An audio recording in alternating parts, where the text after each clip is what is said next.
నమస్కారం DR focus కి స్వాగతం. నేను మీ ప్రగతి. ఆంధ్రప్రదేశ్ అసెంబ్లీ సార్వత్రిక ఎన్నికల పోలింగ్ నిన్నటితో ముగిసిన విషయం మనకందరికీ తెలిసిందే. అలాగే మే 13న సాయంత్రం 6 గంటల వరకు జరగాల్సిన పోలింగ్ కొన్ని చోట్ల ఓటర్లు క్యూ లైన్లో బారులు తీరడంతో అర్ధరాత్రి 12 గంటల వరకు జరిగింది. మన ఎన్నికల కమిషనర్ యొక్క అంచనా మేరకు అర్ధరాత్రి 12 గంటల సమయానికి సుమారుగా 78.36% పోలింగ్ నమోదైనట్లు మనకు తెలుస్తుంది. అలాగే మన ఆంధ్రప్రదేశ్ రాష్ట్రంలో జిల్లాల వారీగా ఎంతెంత శాతం ఓటింగ్ నమోదైంది, అలాగే మన రాష్ట్రంలో ఎన్ని గంటలకి ఎంతెంత శాతం ఓటింగ్ నమోదైందో ఒకసారి మనం తెలుసుకునే ప్రయత్నం చేద్దాం. ఇక్కడ చూసినట్లయితే ఉదయం 9 గంటల సమయంలో 9.21% నమోదైనట్లు ఇక్కడ మనకి కనిపిస్తుంది. అలాగే 11 గంటల సమయంలో 23.4% నమోదైనట్లు తెలుస్తుంది. అలాగే మధ్యాహ్నం 1 గంట సమయంలో 40.26% ఓటింగ్ నమోదైనట్లుగా ఇక్కడ మనకి తెలుస్తుంది. మధ్యాహ్నం 3 గంటల సమయంలో 55.45% ఓటింగ్ నమోదైనట్లుగా ఇక్కడ మనకి కనిపిస్తుంది. సాయంత్రం 5 గంటల సమయంలో 67.99% ఓటింగ్ నమోదైనట్లుగా కనిపిస్తుంది. చివరిగా అర్ధరాత్రి 12 గంటల సమయంలో 78.36% పోలింగ్ నమోదైనట్లుగా మనం ఓవరాల్ గా చూసుకున్నట్లయితే ఇక్కడ తెలుస్తుంది. మొదటిగా 9 గంటలకు ప్రారంభమైన పోలింగ్ అడపాదడపగా ఉన్నప్పటికీ కొద్దీ 9% 10%గా నమోదైనప్పటికీ కొద్దీ మధ్యాహ్నం నుంచి చూసుకున్నట్లయితే మన పోలింగ్ దాదాపు 50% పెరిగి చివరిగా అర్ధరాత్రి సమయానికి 78% నమోదైనట్లుగా ఇక్కడ మనకి కనిపిస్తుంది. ఆంధ్రప్రదేశ్ అసెంబ్లీ ఎన్నికల పోలింగ్ శాతం 78.36%గా ఉంది. మన ఆంధ్రప్రదేశ్ రాష్ట్రంలోని జిల్లాల వారీగా ఏ జిల్లాలో ఎంతెంత పోలింగ్ నమోదైందో ఒకసారి చూద్దాం. అల్లూరు జిల్లా నుంచి 63.19% పోలింగ్ నమోదైంది. అనకాపల్లి జిల్లాని కనుక మనం చూసుకున్నట్లయితే 81.63% పోలింగ్ నమోదైంది. అనంతపురం జిల్లా నుంచి 79.25% పోలింగ్ నమోదైంది. అన్నమయ్య జిల్లా కనుక మనం చూసుకున్నట్లయితే 76.12% పోలింగ్ నమోదైంది.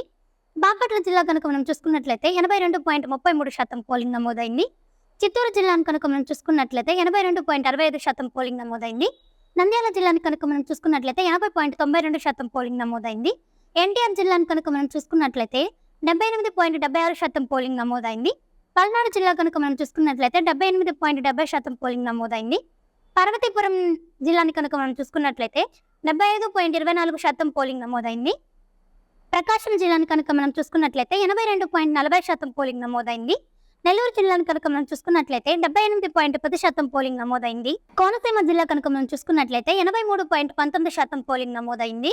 తూర్పుగోదావరి జిల్లా కనుక మనం చూసుకున్నట్లయితే 79.31% పోలింగ్ నమోదైంది.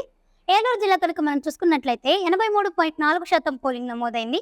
అలాగే గుంటూరు జిల్లా నుంచి కనుక మనం చూసుకున్నట్లయితే 75.74% పోలింగ్ నమోదైంది. కాకినాడ జిల్లా కనుక మనం చూసుకున్నట్లయితే 76.37% పోలింగ్ నమోదైంది. కృష్ణా జిల్లా కనుక మనం చూసుకున్నట్లయితే 82.20% పోలింగ్ నమోదైంది. కర్నూలు జిల్లా కనుక మనం చూసుకున్నట్లయితే 75.83% పోలింగ్ నమోదైంది. అలాగే సత్యసాయి జిల్లా కనుక మనం చూసుకున్నట్లయితే 82.77% పోలింగ్ నమోదైంది. శ్రీకాకుళం జిల్లా నుంచి 75.41% పోలింగ్ నమోదైంది. తిరుపతి జిల్లా కనుక మనం చూసుకున్నట్లయితే 76.83% పోలింగ్ ఇక్కడ నమోదైంది. అలాగే విశాఖపట్నం జిల్లా నుంచి 65.50% పోలింగ్ నమోదైంది. విజయనగరం జిల్లా కనుక మనం చూసుకున్నట్లయితే 79.41% పోలింగ్ ఇక్కడ నమోదైంది. పశ్చిమ గోదావరి జిల్లా నుంచి 81.12% పోలింగ్ నమోదైంది. చివరిగా వైఎస్ఆర్ జిల్లా కనుక మనం చూసుకున్నట్లయితే 78.71% మొత్తంగా పోలింగ్ నమోదైంది. అలాగే ఈ అన్ని జిల్లాల కనుక మనం చూసుకున్నట్లయితే అలాగే మన ఆంధ్రప్రదేశ్ రాష్ట్రంలోని ఈ అన్ని జిల్లాల్లో మనం ఒకసారి చూసుకున్నట్లయితే అన్నిటికంటే తక్కువగా అల్లూరు జిల్లా నుంచి 63.19% పోలింగ్ మాత్రమే నమోదైంది.